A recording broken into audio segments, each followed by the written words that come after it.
Nice sunny day.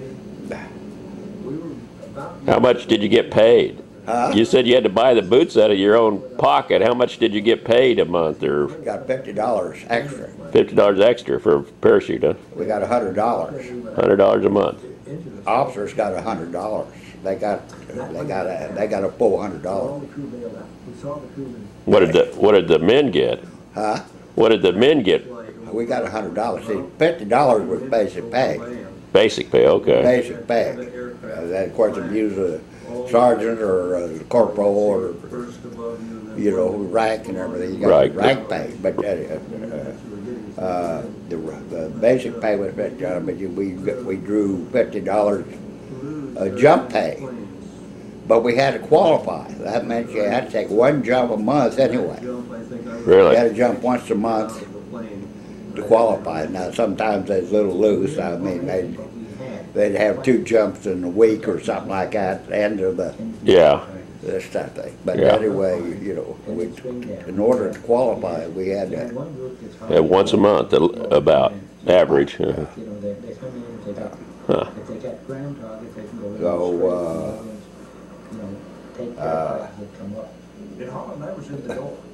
I stood in the door. I was the first one out of our plane. Well, tell. Our plane was here. Then we were flying in V formation, and our plane over here, and I was in. Tell about when you lost your hearing. Person out. Well, the time you lost your hearing. And I couldn't move up as fast as Okay, we had done. We got the signal to go. All I did was swing my leg out, and I was going. It was a big time. We had. We were ready for combat. We had done our 13 weeks basic. We had jumped to school. We had trained, and it was time for us to go. It was time for us to overseas. Yeah. So we had a 2-star general. I can't think of his name. He got always hell. So he decided we'd have a combat readiness jump. Combat readiness. It would be a night jump, and it would be a full maneuver jump. I meant they had 2 armies, and you had to get your equipment and everything, and be firing and everything, and pick up everything. Well, the night it come up, And land in the glider. it also come up a big storm, rain and hail and wind.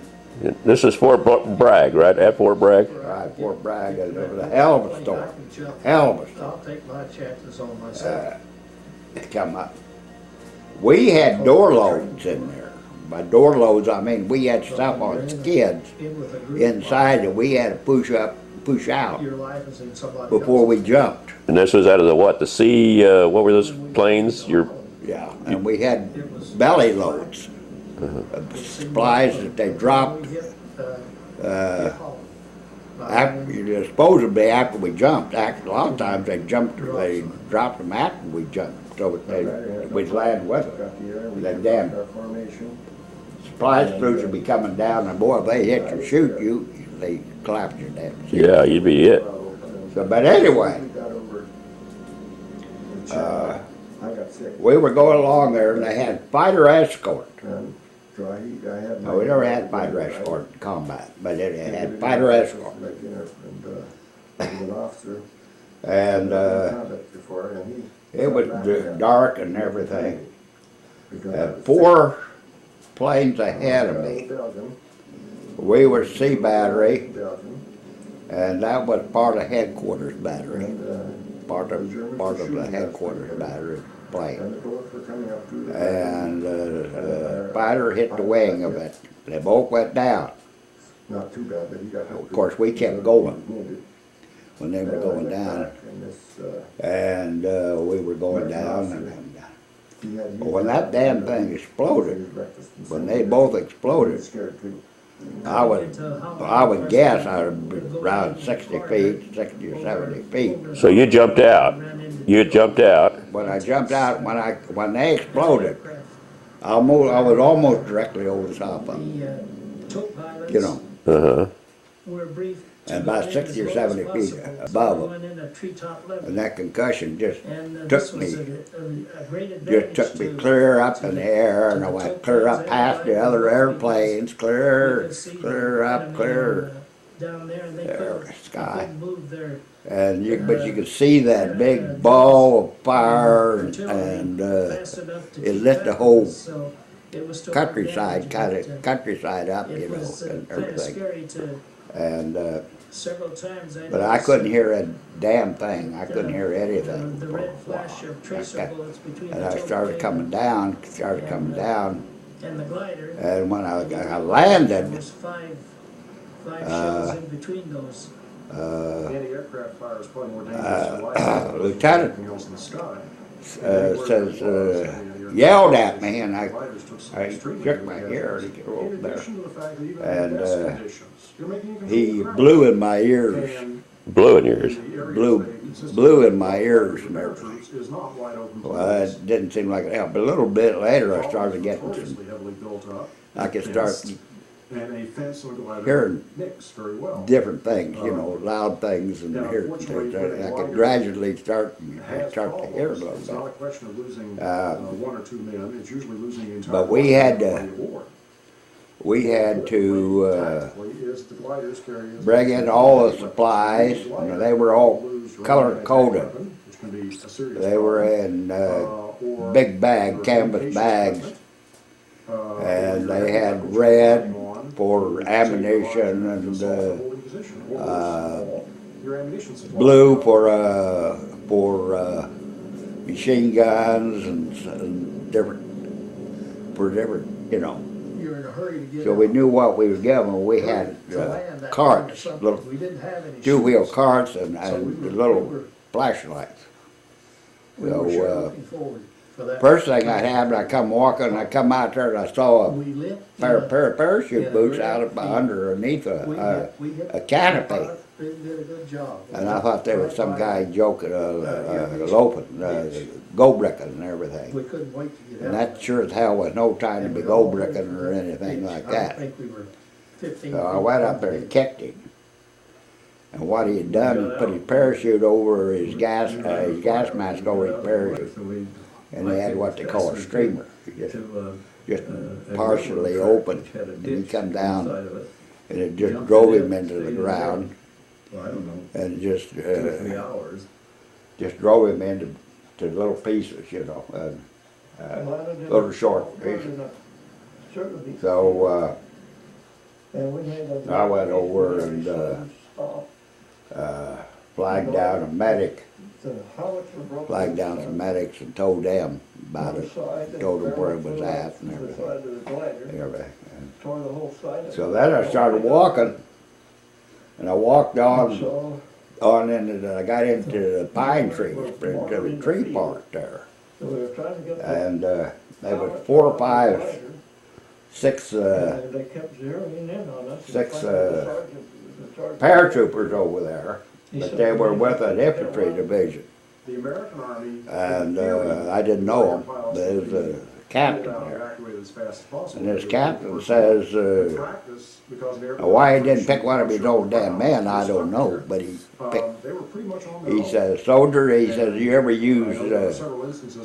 ever used walkers?